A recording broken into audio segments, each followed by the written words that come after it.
Welcome back, everybody. City Slicks here with Mevins. What's going on, Mevins? Oh, just another day, my dude. How are you? Oh, I've been a whirlwind. This will be my first video since I didn't check the actual date, but probably mid-December, early December, something like that. So it's definitely been a minute. So I wanted to do this as kind of a channel update, an update on myself, and just kind of catch up with you a little bit because again, you haven't been on my channel since the last video. Well, since whatever video I put up last, which Yeah, actually I think was a Rocket League video. So it was. Yeah, and this is gonna be more podcast format, right? That's kind of what True. we're doing. I'm Yeah, playing so Rocket League in the background, so that way there's visuals on my end. But I'll throw some video in the background. For me, it's actually going to be some hunt. I know we talked about putting some hunt up. I don't think you've gotten a chance to do that either yet. no, and that's the thing is I might be able to do that as well because You can I just have cut that video out. I have a couple clips. Yeah, true. Yeah, so anyways, I'll definitely be putting some hunt up there. It's a great game. I just haven't been able to post, and I will be able to fill you in on why that's been a thing, or that hasn't been a thing, has been a thing for a little bit here. But yeah, so anyways, just kind of a podcast just to give you an update. It allows me to be able to talk freely and not be distracted by the game, as we all know is a common Big issue downfall for a few of us. You being pretty True. bad at it. Me, I'm getting used Yeah. to it, but I'm I still just pretty go- bad at it too. I focus. I take the games that I play seriously. There's only a few games that I don't take too seriously, but the main ones definitely being Hunt and Tarkov, which hopefully I'll be able to throw up here soon. Well, eventually. Anyways, so without further ado, let's go ahead and jump into this. So first thing I want to throw out is in some of Mr. Mevin's videos, Mr. Me247 Gaming, Mike, for those of you Ooh. that don't know. He's gonna throw it right out there. So Mike. yes. So Mike, that's why I call him Mevins, just as a nickname for him. But so Mike, and then my name is Brandon. Again, that's probably going to be thrown out on Mike's channel quite a bit. So I just want to get that out there too. So, anyways, update. Let's go back to roughly September. I know I've thrown this out there a couple times through some videos, but I messed up my shoulder in September. Well, I didn't start noticing it until about October, but my dad and I we went shooting for a bit, IRL. I'm an avid shooter. I've grown up with guns. I love them. They're a lot of fun. I've just been around my entire life. We talked about the time Here with starts the huge discussion of gun control and yeah, gun control. It means a good grip and a nice foregrip, and then low recoil, right? Anyways, right. And apparently in my situation, a nice butt pad would have been nice. But Well, anyways, I'm glad it wasn't. true, actually, very true. So we talked about training Mike up on guns. He was never really involved with them, and They I terrify showed him- me even now. But I showed him how to shoot and stuff like that too. So we've talked about that before. So anyway, so I shot about my dad and I were shooting about mid-September, and just had a good heyday. I mean, we were out and about. It was out and about. I shouldn't say that. We were at the range in my parents' backyard. Out and about. I was just downtown. Shooting the, Anyways, so we were in the backyard. My parents live out in the middle, kind of nowhere, so we have some woods that we can just kind of shoot into safely, away from people. And obviously, there's no problems there.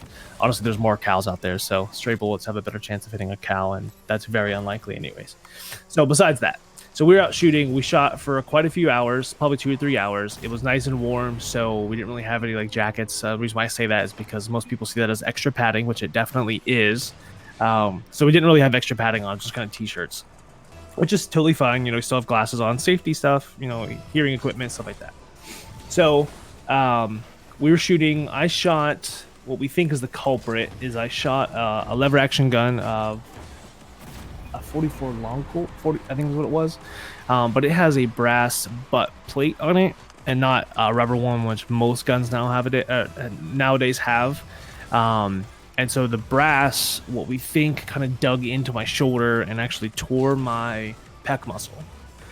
So, again, shot then. It started causing me pain. I'm sorry, kind of skipping around here. It caused me pain probably mid to late October. So I went into, we'll just say Dr. A, who is a very good friend of mine. He's an orthopedic surgeon. And I had texted him and just said, hey, can I get into your office? Let's do some x-ray or, see what we need to do because it's hurting. So we did some X-rays. Nothing showed up. He ordered an MRI, and then we saw this big white spot on the front side of my chest, my shoulder. I previously had some a labrum repair done by him, and so that's why, again, still being friends with him, and I've had history with him, so it was better to go with him.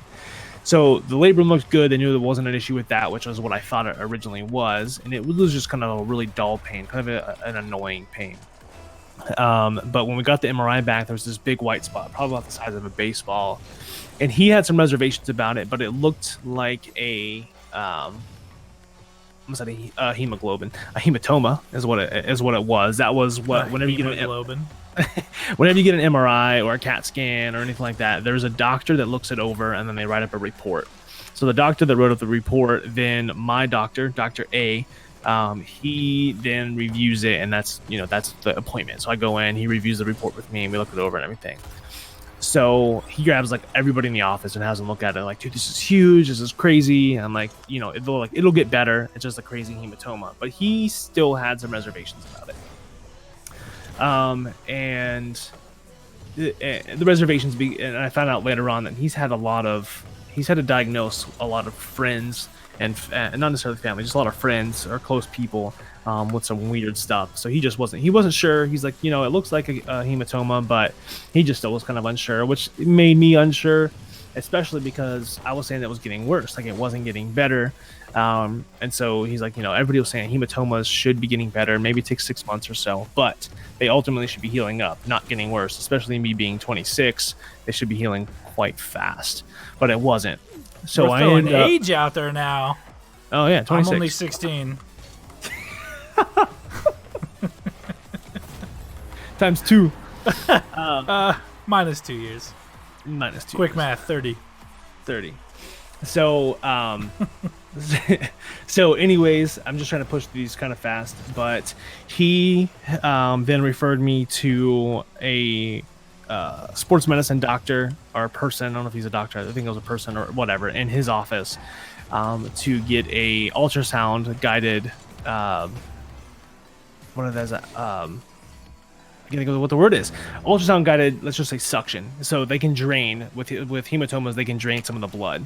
So from the MRI that we saw, it looked like it was too murky, too first like clotted, and they probably wasn't gonna be able to get anything out of it. So, but we still wanted to take a look at it and see. So get to that doctor. Said the same thing. It's too murky. Dr. B. Actually, we won't even call him Dr. B. It's just another person. He's not really that important in this one. So he can't drain anything, which we figured. So he referred me to physical therapy and to a general surgeon. Did the physical therapy for a couple weeks. It would kind of feel good for that day, and then it would just start to hurt really, really bad. So in preparation for meeting with the surgeon, I think it was like 2 or 3 weeks out. I did a couple physical therapies, and then the head of physical therapy, who was also a friend of mine, we're actually all involved in a men's Bible study group. So that's how we got, let's throw religion out there too. But I won't. That's how we all know. I knew a lot of these people. They go to my church, and we're involved in that way. So he actually told me, let's go ahead and stop. He said there seems like there's something else in there. We want to get that figured out before we do any physical therapy. So went to the general surgeon. So this is Dr. B. This guy's kind of important. So he ended up ordering a biopsy and another drainage. I can't remember what that's called. But anyways, ordered another drainage. So a ultrasound guided drainage. And that if that couldn't be drained, then they were just going to do a biopsy right then and there. Because it's like, again, if it's not getting better, then there's something else probably there. So same thing happened. Did another ultrasound, still murky, nothing changed. To me, that was kind of stupid, but whatever. And, it got me there and got me in to do the biopsy. That was on a Thursday, I believe. And Monday, I got a call. I remember it as such. That Dr. B had called me, and I was actually at work. And he told me that it was a sarcoma, which is a soft tissue cancer. Drop the mic there. Not you, Mike, just, the hypothetical mic. Anyways, Right. Dad jokes are fun. So Yeah. So what I don't remember if this is what he said, but okay. So I believe that he told me that it was a sarcoma, which is a soft tissue cancer. It's only in one spot, meaning that it hasn't spread, it hasn't metastasized. For those medical people out there, which was good news that it hadn't spread. And he was also, I remember hearing him say that it wasn't going to spread. So I'm like, okay, cancer sucks, but it's not spreading. It's not gonna spread. It hasn't spread. It's just in one spot. And he also said that it was just going to be resolved by surgery alone. So I was living off of that. I told Dr. A, good friend, that that's what was going on, and he's like, okay. And then the doctor, Dr. B, was referring me to another doctor. I had told Dr. A what was going on, and he knew that based off of what they thought it was, hint hint, that I need to go to this other doctor. And let's just say Dr. C and D. Dr. C was the one I got referred to. My friend said, no, you need to go see Dr. D if this is the case. Dr. D, funny, whatever. We'll skip that. Dr. F. So Dr. D. So that's for the lives. Yeah, I had to go see Dr. F. So my Dr. A just went ahead and just said, go and cancel with Dr. C. I'm going to go ahead and get you in with Dr. F. And it worked because Dr. C was basically 2 weeks out, and Dr. F was a week out and actually specialized in sarcomas. So that helped out a ton. So I go in. Sorry, there's a lot of information here. So I go in and talk to Dr. F. And this is where the whole story kind of basically starts from here. So I apologize. I'm going to go ahead and revamp this and go back to make Dr. F Dr. A, because now we're going to have A, B, and C, and these are the only 3 doctors that matter now. So Dr. A is my main doctor now. He is the one that specializes in sarcomas. He's the one that's going to be referring me to the other 2 people that I need to go talk to and figure out what's going on. He ordered to find out, or to get the original. He's actually in a different hospital, different area around me. He ordered the biopsy results from the first hospital to have his team review them, because it turns out, as I said before, it looked like a sarcoma. It wasn't actually decided that that's what it was. And my friend doctor thought ignorance was bliss, which he was totally right. It kind of sucked though when he told me that, yeah, that's not the case. So that opened up a huge door into not knowing really what it was. We don't know if it's spread. We don't know if it's gonna spread. We don't know if I have to have chemo or radiation or what. It became this whole big giant question mark again. So Dr. A got the biopsy results and ordered for the biopsy results. He also ordered a CAT scan for me so that we could see if it had spread, to see if there was any other spots in my body. So that was a huge, I want to say about 2 weeks, because I think I got in to see him, and I think it was maybe it was that Friday. It was either, I don't know, whatever it was. It felt like a year of my life, but I got a CAT scan shortly after, either that Friday or the following Friday. I can't remember. I think let's just go with that Friday. So I had a CAT scan that Friday, and that was the most terrifying thing in my life, because that was that's going to decide what's about to happen. It's going to tell me where it's at and kind of what we need to do. So the nurse in the office, in Dr. A's office, eventually called me. I think I went in at 8 a.m. on Friday, and she called me at 11. And she just said, I want to give you this good, quick news. Actually, she left me a voicemail because I missed the call. And she's like, call me back when you can. And the doctor that did the biopsy originally, he had the same thing that happened. And I'm like, well, the last time I heard this from a doctor, it wasn't good, so I'm not excited for this. And I'm shaking and whatever, terrified of what this nurse is going to tell me. And she said that it's only in one spot. So I almost started crying right then and there at work. Again, I'm at work. But it was amazing news. It was fantastic to be able to hear that. And I could have hugged her through the phone if I had the chance, because that was just awesome. So that was good. We again knew that it was only in one spot, but we still need to kind of figure out what it was. So fast forward to whenever we get the biopsy results, it turned out it is a sarcoma. So we're on the same track. So we're back to where we were. So it's a sarcoma. We know it's in one spot. Now we just need to figure out how to get it out. So after talking to doctors B and C that Dr. A referred me to. It was a radiation doctor and a chemotherapy doctor. They decided that I am going to go through radiation. So radiation first, I have to do, which actually starts today when this video comes out. It will be 5 weeks, so 5 days a week for 5 weeks. That I'll have to do radiation. It's about 10 to 15 minutes a day. That I'll do that for, and then I'll be waiting about a month, like 3 to 4 weeks, and then we'll do surgery. And then I don't know what the waiting period is, but I will most likely end up having to do chemo. Reason being is because I'm what they call a young individual, which I guess is true. And what it cut out. A young individual. And Gotcha. so supposedly sarcomas are curable. You're able to, the idea behind them is that you do the radiation, it shrinks, it kills the tumor. Ultimately it's supposed to kill the tumor. It shrinks the inflammation, so there's inflammation around the tumor and the tumor. It's supposed to shrink those, however much that's just, I guess, kind of based on luck to an extent. There's really no telling how much it's going to shrink, but there are cancer cells in the inflammation as well, so they're trying to kill that off and shrink that down, and they're supposed to shrink the tumor away from nerves and stuff, because right now it's in my right arm, or it's in my right shoulder. It's right next to the nerve that controls my whole right arm, which is kind of scary. But other than that, as far as I know, that's really the scariest part about it, other than the fact that yes, it is cancer. So the idea is to do the radiation to shrink it, kill it, do whatever they can with that. Wait for apparently after radiation, after you stop radiation, it continues to work for about 2 more weeks. Then we'll do another MRI to see how much it's changed. I just had another MRI. I apologize. Had an MRI before we decided all this radiation stuff. So they had to see, once they found out it was only one spot, they did another MRI to get more detail on that area, and that's what's planned out to the radiation that starts today. So we then sorry, I don't know if I cut out there, but okay, cool. So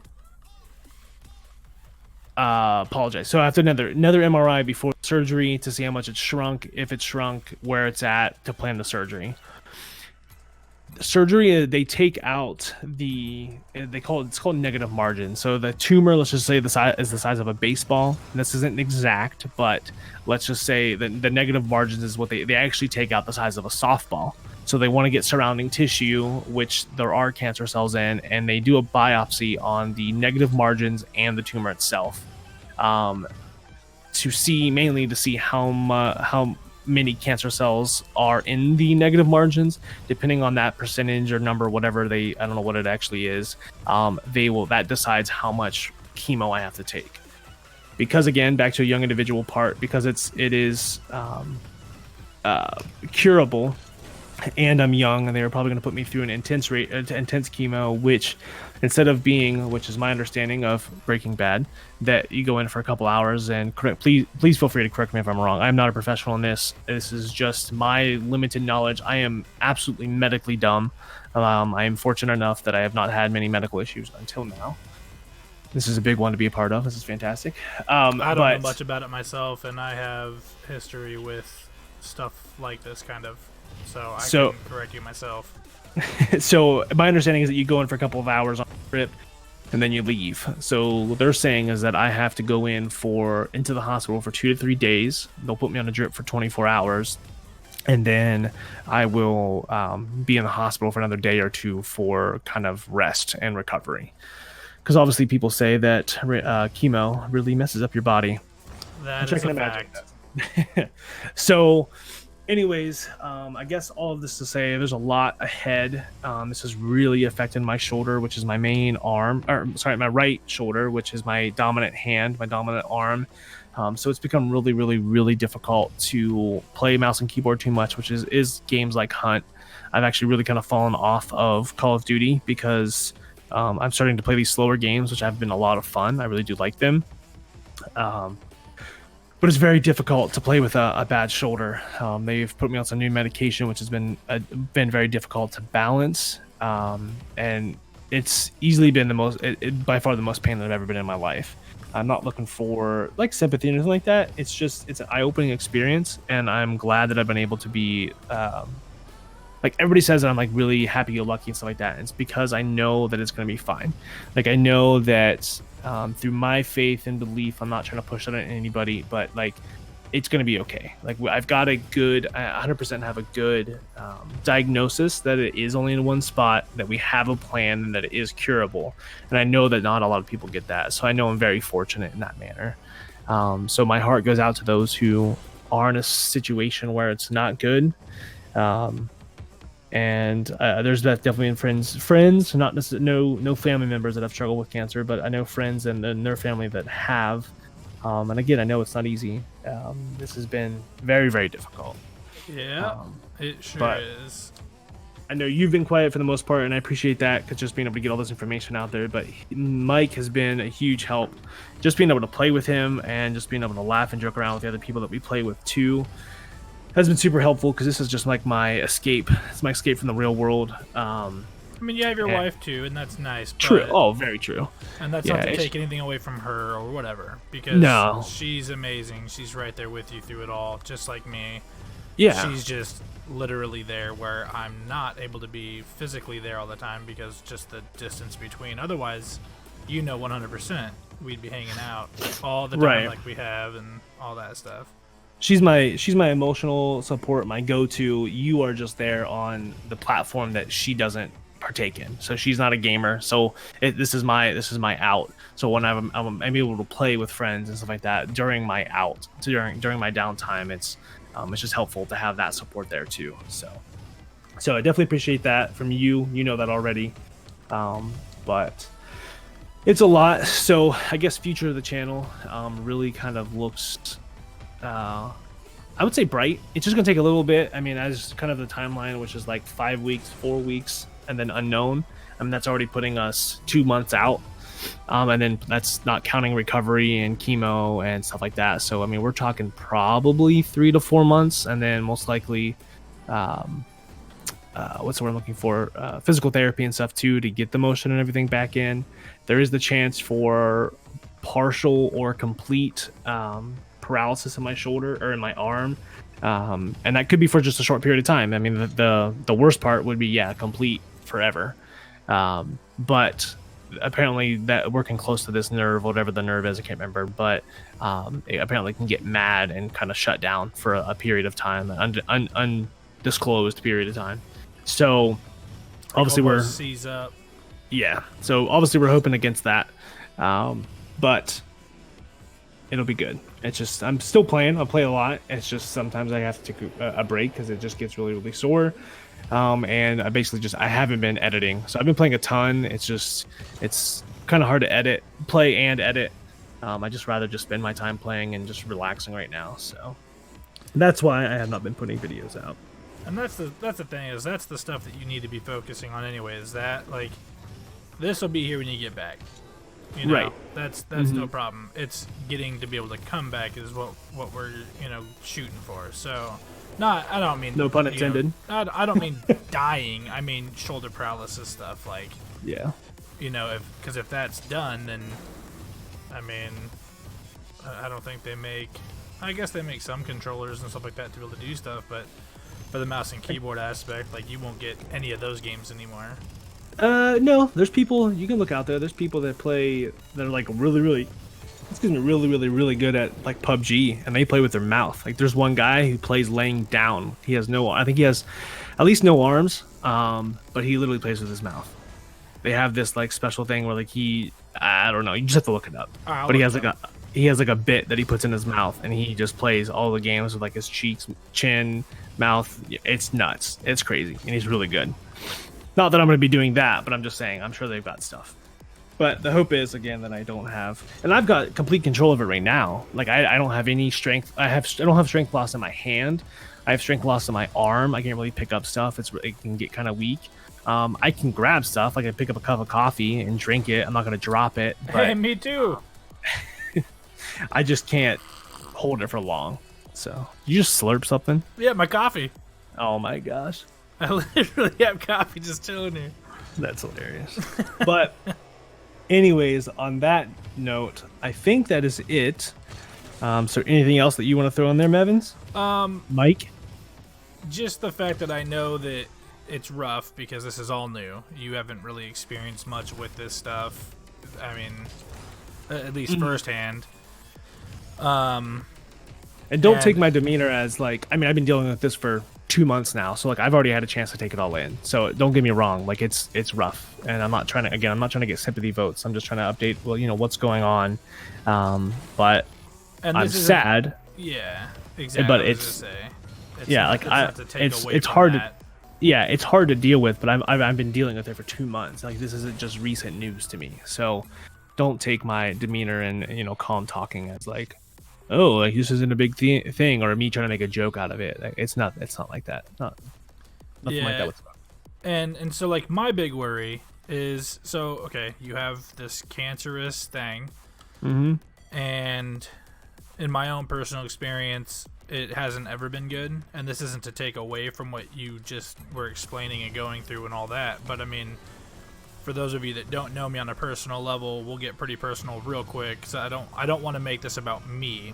I just want to explain kind of my viewpoint on it, and it is that I lost an aunt due to lung cancer that moved to brain, and I lost my mom in 2011 due to lung cancer and cancerous tumors. And here I have one of my best friends, one of my groomsmen, who he has a cancerous tumor, and it's rough for me. And I poke fun at it, like I joke at it, because if you take it too serious, it's always going to be a downtime. You're never going to be your cheerful self, which is why the stay kind, stay positive comes into play whenever I say it. And it's for times like this, because life is too serious all the time, that if you constantly live in that setting, it's only here to bring you down. Like, there's too much negative in this world, not enough positive, that you're always going to be in that like down mood. And then again, I have one of my absolute best friends, who's dealing with such a huge thing. And again, it's like all of my experiences have been nothing but negative. So it's like, I try to look at it positively, like, yeah, this isn't going to spread, or, chance of it spreading isn't as high or whatever. But in your experiences, it has. It's, yeah, like they haven't ended well. Yeah. And that's that. And again, it's not to take away from what you were just saying or to make the eyes point at me or whatever. No, you're just pointing to your experiences. So like my quick thoughts are that I'm hopeful, 100% hopeful, and I see it being a good thing in this, that, it'll all be fine, but I still have that worry for the simple fact that my guard has to be up just from previous experiences. Right. Like, I have to have my guard up, otherwise I'm setting myself up for failure in the end anyway, possibly. True. Yeah, so two notes on the sarcomas too. Well, one note on sarcoma, one note on mine. So sarcomas are very rare, so they don't know a whole lot about them, and I won't go into why, but there is 1,000 cases of carcinomas for every 1 case of a sarcoma. It's actually, I'll say it real quick. It's because of the every time a cell regenerates, it has a chance to become cancerous. And sarcomas they're soft tissue cancers, and soft tissues don't regenerate as fast as like linings, so different organ linings. So I'm just throwing some out there, so like breast cancer or pancreatic cancer, stomach cancer. Like apparently those are cell linings, or those are caused or because of cell linings or whatever, and those regenerate so fast, about 1,000 times faster than soft tissues. Again, this is what I've been told. Correct me if I'm wrong, whatever. But that is why. So they regenerate a lot faster, which is why they have a higher chance of happening. And then mine, this is just crazy. And so, like as Mike has mentioned, that we kind of joke about it. Again, we're not joking about cancer in general. We're just joking about my situation, because again, we're just jokesters and we're joking about it to each other. Sometimes too much. Sometimes, but again, it's between us, and it's We I know love the it's joke. coming from a good place. We know that it's Yeah. not anything serious in terms of like the joke. Yes. Like I'm not gonna say like, oh, my arm's hurting. You know, like Brandon will say every so often, my arm hurts.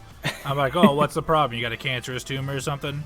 And Yeah. it's not to make fun of it. It's just to try to make light of a really, really crappy situation. Oh yeah, 100%. That has a positive light. I mean, like there's a positive end to it from everything that's showing, but it is still a very like cloudy, like dark cloud over the skies situation. Yeah, but yeah, so we definitely make light of it. But so this is just an interesting fact about mine, and I think it's just kind of nuts. So after my recent MRI, again, to plan out the radiation, they put some measurements on there, and they put it in centimeters. I'm not going to read those off, but rough measurements are some Google, what's the word I'm looking for? Conversions. Oh, okay. between centimeters to inches. It is 5 inches by 4.5 inches by 3.5 inches. So I say roughly the size of a potato. And so a joke about that is one of the people at work told me that they were going to start calling me Spud. And I said, that's fine, as long as you say it in a southern accent. So it's like, Spud, what's up, Spud? And I'm like, that's good. You can do that. So jokes like that. Like, it's just making light of more so my situation, not necessarily cancer though. But yeah, that doesn't mean go start making fun of it to other people or like joking about cancer to people, because it doesn't get taken lightly all the time. No, not at all. Like we make jokes about it ourselves, about my situation as well, like the things that I've been through. Mm-hmm. And it's all fine because I know that it's in good fun and there's nothing actually harmful about the jokes that we're making. But there is a line. Ultimately, there is. Yes, and that's what I was just going to say is like, you make sure you're in the right company. You make sure that the point is there, that it isn't supposed to make you feel bad or whatever, or to make somebody hurt. That is not the goal. Right. But yeah, so that's it. I think we will leave it there. Definitely post questions and comments, whatever you may have. That's it for me, though. So if you want to wrap us up there, Mike. So, I mean, I want to hear. So I'm putting this up on my channel as well. You guys are going to see it on my channel as well. So let me put my controller down because it's always weird holding a controller on a camera. So, like, for me, at least in my channel, on my comments here, let me know your guys' experiences if you've had them, your thoughts, your ideas on, you know, how to handle it, or things that you guys have been through with stuff like this, or maybe not even as crucial. Like, what if there's just like a really bad flu that you went through? Fine, tell me. Mono, that was a big deal. Let me know, like, your hardest situation you guys have been through, how you guys got through it, or whatever. Or use us as a venting, you know, like if you guys are going through some crap right now and you guys just want to chit chat, hit me up in the comments. I'll give you my email or something, and we can literally just have a private conversation about whatever you guys are going through. I'm not certified in any of this. Like, I'm no psychologist or whatever, but I will do my best to be there for you guys in any way, shape, and form, especially if it's just to let you guys unload some of your stresses on me and just, you know, get it off your chest. You know, you guys don't know me, so you don't have to trust me, but also you guys don't know me, so I'm not going to go spout your guys' stuff out. So if it just needs to be a secret, hit me up. Let me know. Get it off your chest, and then, you know, that'll be that. I'll delete the email afterwards. It'll never be found again. But that's like I said, just for my channel at least, unless Brandon has anything to add to that. No, same here. That's what I said. Same thing for me. So definitely good listeners in that manner. It's always helpful to just have somebody to sit down and just listen to you rather than always want to try to fix problems or whatever. But if you just want somebody to listen to, absolutely we can do that too. Plus we got a Discord server, so we're definitely looking to add people there too. So it's always easy to talk things through rather than just type them out and wait for a response. So we've always got that. If you want, we can make like a vent channel on there. That'd be sweet. Like Ventrilo. Okay. An old vent server. Oh, jeez. Anyways. Well, on that note, as always, guys, just always stay kind. Always stay positive. let's get through all these tough times that everybody has and will be coming, because let's just be honest, this is not the last to hear from a bad thing from somebody that you guys know. Yep. Somebody's always going through something, so just be there as much as you can. Perfect. Awesome. All right, well, until the next video, Mike, I will see you later. Laters.